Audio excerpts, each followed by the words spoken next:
Rahayu, rahayu, rahayu. Assalamualaikum warahmatullahi wabarakatuh. Tritunggal dalam ajaran tasawuf adalah proses penyatuan antara hamba dengan Tuhan. Bisa juga diartikan sebagaimana kawula sama Gusti.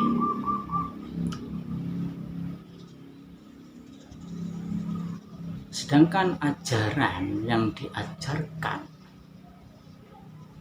dengan tritunggalnya agama Kristiani adalah Anak, Bapa, dan Roh Kudus. Itu sebenarnya adalah hal yang sama dalam ajaran tasawuf bagi beliau-beliaunya yang sudah menjalani hal semacam itu.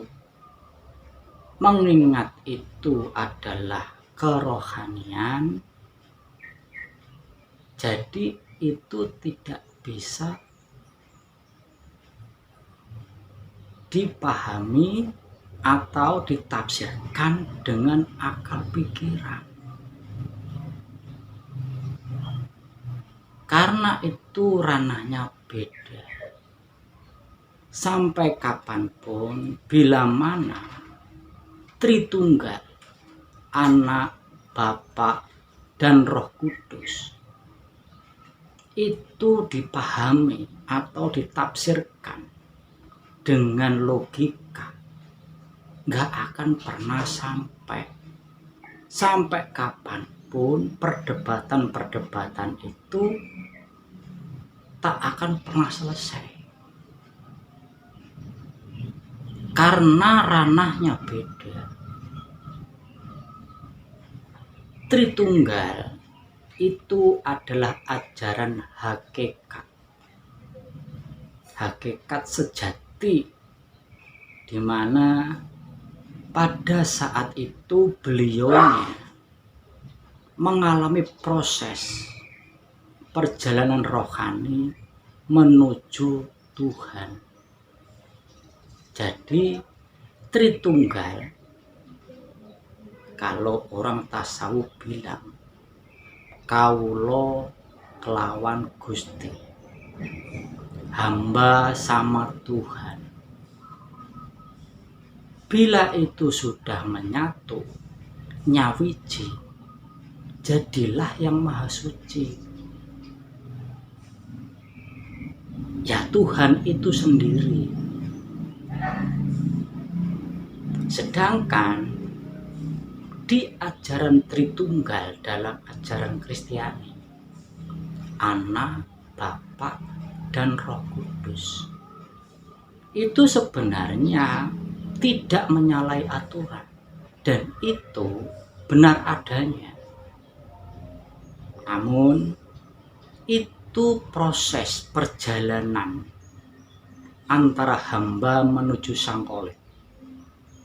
Makanya di situ ada hamba, Tuhan, dan Roh Kudus.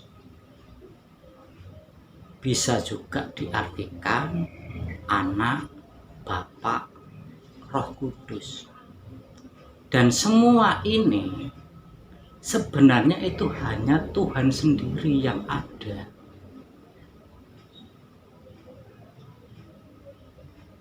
Ada yang bilang Roh Kudus ada padaku.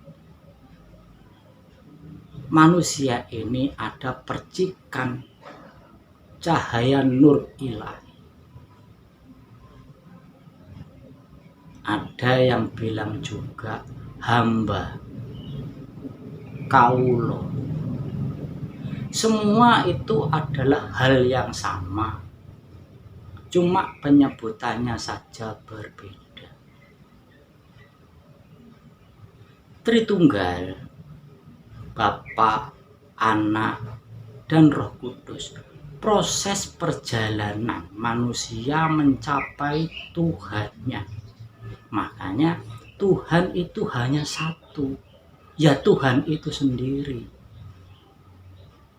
Kalau saya bilang sebagai orang Jawa, saya menyebutnya Gusti. Islam menyebutnya Allah. Dan Kristen pun ada yang menyebutnya Allah. Semua itu hanya satu. Ya Allah itu sendiri yang menyerupai, yang menjadikan seperti itu. Namun untuk perjalanan rohani mencapai Tuhan melalui proses semacam itu bagi yang sudah pada tatanan atau tahapan di situ. Beliaunya akan mengalami sendiri, bukan karena membaca, bukan karena katanya. Saudaraku, perdebatan-perdebatan yang semacam itu sebenarnya enggak ada gunanya. Karena salah mengartikan, salah menggunakan. Bila Tritunggal dengan menggunakan akal dan pikiran, sampai kapanpun akan bingung mencari Tuhan. Tak akan pernah ketemu. Makhluk tetaplah makhluk. Namun yang namanya manusia ada ruh ilahi. Makanya manusia itu bisa disebut gambaran Tuhan di dalam dunia ini. Karena bukti-bukti nyata ada di situ. Sifat-sifat Tuhan yang maha welas asih, kasih sayang, pemberi, pencipta, dan segalanya itu hampir sama dengan manusia. Cuma yang membedakan, manusia ini hamba, sedangkan Tuhan yang menciptakan manusia.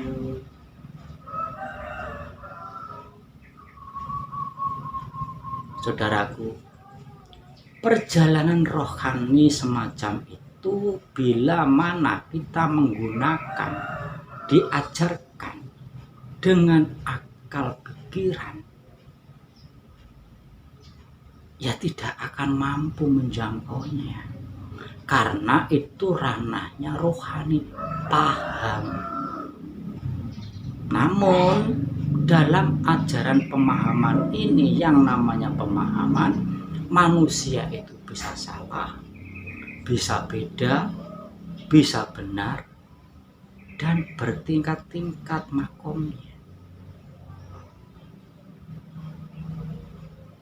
Jadi dalam artian Tritunggal, Anak, Bapa, dan Roh Kudus adalah proses perjalanan rohani manusia menuju Tuhannya, yang tentunya proses-proses semacam itu termasuk orang-orang atau manusia-manusia pilihan yang menjalani utusan atas perintahnya. Karena beliau-beliau seperti itu tahu siapa manusia dan siapa Tuhannya. Jadi Tritunggal, Anak, Bapa, dan Roh Kudus itu hanyalah satu yang disebut dengan Tuhan yang Maha Kuasa.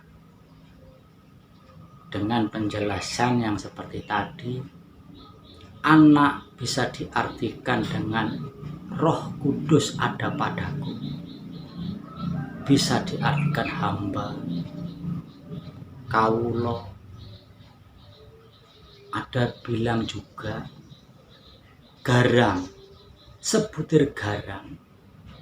Bila itu disatukan dengan samudera, masih adakah sebutir garam itu? Dan begitu pula dengan hamba dan kaulo. Hamba menyatu dengan Tuhannya, kaulo menyatu dengan Gustinya. Terus yang ada siapa di situ? Jika bukan Tuhan atau Gusti. Nah, Tuhan atau Gusti hanyalah sebutan dari Yang Maha Kuasa. Kalau Islam menyebutnya Allah, orang Kristiani juga ada yang menyebutnya Allah. Saudaraku,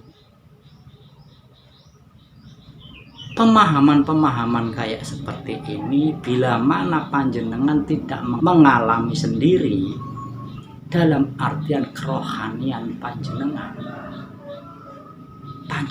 akan bingung, karena di sini ranahnya rohani, sedangkan panjenengan menggunakan pikiran dan akal.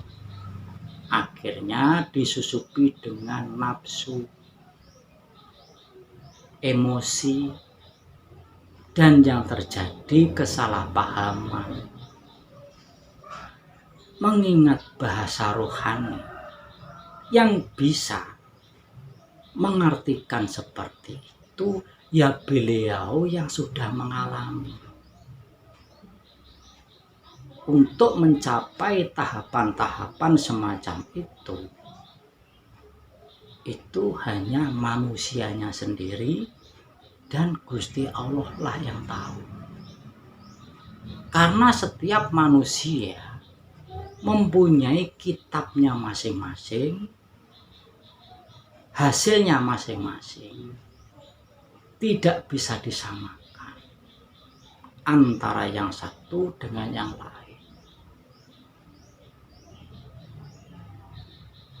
Jika dalam ajaran tasawuf makrifat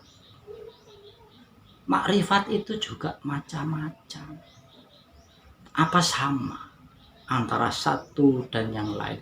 Secara sepintas pada umumnya kelihatannya sama. Setelah masuk ke dalamnya belum tentu sama. Mengingat yang namanya ilmu dari Gusti Allah itu tidak ada yang sama, namun tujuannya yang sama, yaitu kebenaran hidup. Dan itulah yang bisa disebut Tuhan. Kabecikan, kebijaksanaan, kebenaran.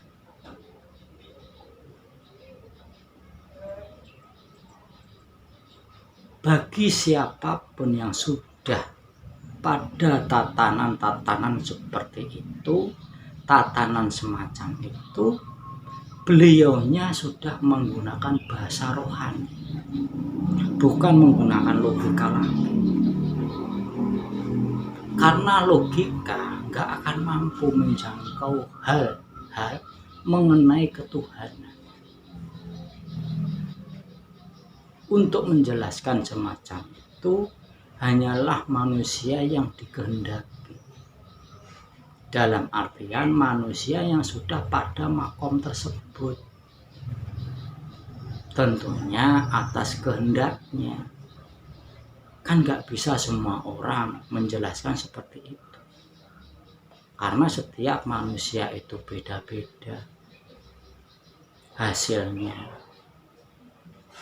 Toh semua juga makhluk ini gak ada yang sama.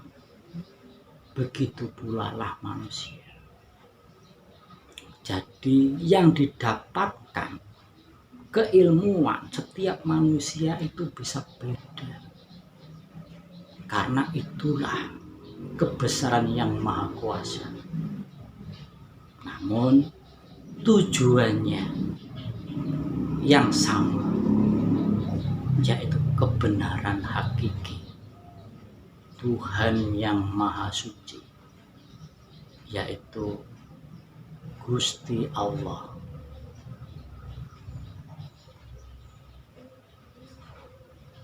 Rayu, rayu, rayu. Assalamualaikum warahmatullahi wabarakatuh.